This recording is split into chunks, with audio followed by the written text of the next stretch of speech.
Hello everyone, this is Crota giving you a shoutcast between HayPro and WhiteRa here on Scrap Station. Here I should probably come up to portion of the game. So WhiteRa spawning as the orange Protoss player over here at the 12 o'clock position. Meanwhile, we have HayPro spawning over here as the light blue Zerg player, or the blue Zerg player over here at the 3 o'clock position. So we'll see how these strategies are going to unfold, what both players are going to try to do here on Scrap Station. Scrap Station, one of those weird maps where it's a very long walking distance, but one of the things that how I really feel is these vents really make the map feel very much smaller, because a lot of ambushes are just lurking around the corner constantly. I think this is the only map that's really like this, where you can hide units right outside of your opponent's base, perhaps build a proxy pylon, perhaps hide some banelings in there, or morph some banelings, and then go ahead and push on out. And your opponent really has no real way to discover it or find it. WhiteRa now going for a 12 gateway as that probe already on the move in order to do a little bit of scouting. We'll see what exactly WhiteRa's strategy is going to be. However, we already had a drone moving out. The drone went ahead and checked over here to make sure there was no proxy pylon and proxy gateway, as that seems to be a very common strategy on Scrap Station as well, using those proxy pylons and proxy gateways in order to try to quickly eliminate your opponent. HayPro, however, going for an earlier spawning pool than normal. I believe that's a 12 or 13 spawning pool based upon the hit points.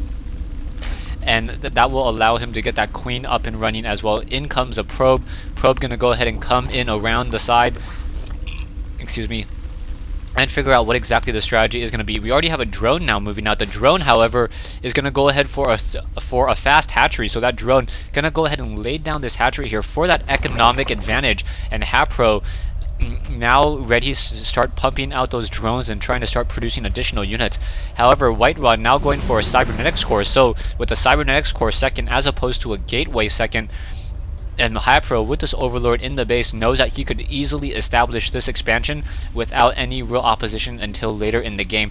We already now in fact have a Vespene Geyser being built and a Queen being built at that hatchery. We'll see if HayPro tries to go for some Roaches, as Roaches are a fairly decent counter against Zealots, as they have 1 armor, reducing the amount of damage that a Zealot does per attack from 16 down to 14.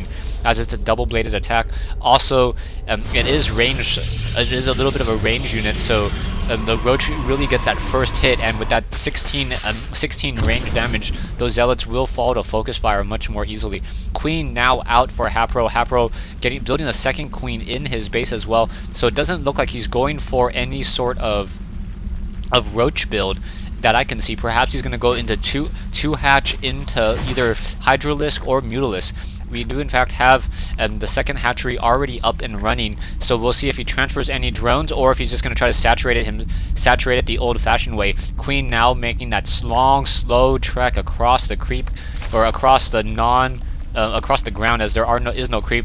Queen all of a sudden going to start moving much more quickly on that creep. Going to go ahead and spawn larva as soon as it is ready, transferring a couple drones in order to try to spread out those drones across multiple mineral patches. Back over here, we have a single Zergling sitting at the natural expansion and a couple Zerglings sitting outside the main base. So a Stargate now being built by WhiteRa, so that is an interesting strategy. WhiteRa going to go ahead and use that Stargate, produce Void Rays, and perhaps take down this Queen. We'll see how that's really going to work. Now, I do know from StarCraft scientists that it is possible to charge up that Void Ray first. So what you can do with that Void Ray is you can try to tell it to attack and perhaps some other types of buildings, building that you don't need perhaps. You let it to charge up, and then as it charges up, never mind, Overlord has spotted the Void Ray, so that Overlord does get taken down. Now we're going to perhaps see an evolution chamber. No, a third Queen? Is that a third Queen being produced? Yeah, a third Queen being produced, and now an evolution chamber being put down, hatchery being upgraded to tier 2. So HayPro noticing that there are a couple Void Rays in the air, already 2 Void Rays in the air, needs to definitely try to push on out. How is this really going to work? Going to go ahead and try to start taking down those Overlords. Overlords are a very good target to focus down as they move so slowly. They're going to have that full damage, and now trying to go after or focus down these Queens. One Queen trying to pull back away. One Queen will get taken down. However, oh, what is he doing? Trying to focus. He switched targets all of a sudden. Zealot's now going to go ahead and do a little bit of engagement, and these Queens able to just rip through these units. So getting multiple Queens for base defense, and that's very nicely done by HayPro. HayPro now getting that evolution chamber, should be getting some spore crawlers as well in just a moment. Perhaps a Hydralisk Den in order to be able to combat that air army. Void Ray once again on the move, and I do not see a robotics base, so there should not be any additional movement. Zealots now, or sorry, Zerglings now trying to come in and trying to do a little bit of engagement here, trying to get a surround on some of these units. And while Zerglings do a quick run by in order to perhaps take down some of these probes. However, a lot of those Zerglings are already low on hit points, so once they come in to engage, that's going to be a very, very short story. In comes a Queen. Queen going to go ahead and take down one of those Void Rays. There is enough creep for those Queens to try to chase it down. Void Ray down to 133 hit points and now being pulled back or pulled away. One low hit point Queen sitting over here. Perhaps they should start trying to transfuse each other. There are in fact 4 Queens. So and now a Hydralisk Den being built. So it's already looking as though WhiteRa is going to lose this game. He was not able to effectively use those Void Rays as HayPro was able to constantly produce Queens, abusing the fact that Queens do not need larva to produce. Those Queens dealing 9 damage with a range of 7, so able to shoot down those units fairly quickly. Void Ray is now trying to chase down an Overlord. Overlord, even though it has that movement upgrade, gonna get taken down very easily. Down it goes. As those, are they going to be able to refocus? No, it does not refocus on a second Overlord. So because of not refocusing, they're not going to be able to get the damage that they really want to be able to deal. And WhiteRa's Void Rays once again pulling back. Zerglings, however, engaging at the front door over here. Zealots engaging back. There is no weapons upgrade, and those Zerglings are going to do a run by instead, able to run on through. And this is definitely bad news for WhiteRa. Those Void Rays not going to be able to deal that much damage to those Zerglings as they're able to outrun them.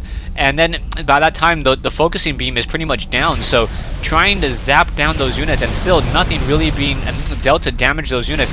Zerglings continuing to run in and now quickly going to go ahead and run back out, but get taken down by a couple of Zealots first. Back over here, we have an Overlord going to go ahead and spawn creep. No reason why except to deny an expansion over there. Evolution Chamber now upgrading the weapons upgrade, the range weapon upgrade, producing some Hydralisk. We have a Void Raid probe and now a Sentry also being produced as well. So army-wise, we have WhiteRa sitting at 1850 and HayPro sitting at 8500. Harvester count, WhiteRa sitting at 27 compared to HayPro's 48. So HayPro definitely needs to start producing units. There are in fact 4 Queens though, so those 4 Queens will be able to start producing a lot of larva. And with a lot of larva, a very large what I would assume to be a Hydralisk army. And currently in production, we already have 8 Roaches as well, and also getting the Reconstitution. I believe that's the ability to regenerate quickly while burrowed. Void Ray is now coming in, doing a little bit of zapping. Gonna go ahead and take down the spawning pool. Spawning pool already down to 600 hit points. Now those Void Rays now doing a little bit of engagement, trying to pull back, trying to pull away, and those Void Rays now pulling away with those Overlords in the air, making it a little bit more difficult, and perhaps offering sight on those Void Rays to make sure that they don't try to re-engage, and those Hydralisks will in fact be ready for them. Spawning some creep additionally, needs to, I guess, spawn some creep back over here, because that's where those Void Rays are going to be coming from. And now in come those Hydralisks, able to focus down one of those units very quickly, and this is going to be very bad for those Void Rays as 11 Hydralisks will be able to focus down and deal 11 times 13, 11 times 132, 143 damage. Essentially being able to 2-shot any Void Raid, and Void Raids have or Hydralisks have very fast attack speed, so 2 rounds of attack from a Hydralisk quickly taking down any of those Void Rays. However, Roaches coming in doing a little bit of engagement on their own against these destructible rocks will allow these destructible rocks to be taken down, and once these destructible rocks are taken down, that's going to be that's going to allow Hydralisks and Roaches to come across very quickly. Now earlier I stated I think there was the regeneration ability. It's not the regeneration ability. It's the movement upgrade on these roaches. That's why those roaches are moving faster. Of course, the regen ability is at tier 3. Back over here we have zealots and sentries gonna go ahead and gathering here. They cannot see those destructible rocks, so it does not know that they're essentially already taken down. So yeah, in the vision of WhiteRa, those rocks are still there. Hydralisk and Roach is going to go ahead and do a little bit of engagement, and if they are able to split up this army, that's going to be very, very bad news. Roach is in that front, Hydralisk in that back, Zealots without charge, force fields trying to be used to try to split up this army, but still not going to be enough force fields, and WhiteRa losing this. So HayPro taking this game between WhiteRa and HayPro here on Scrap Station. Thanks for watching. Thanks for listening. I believe I have one or two more games between WhiteRa and HayPro for you to cast, or for me to cast.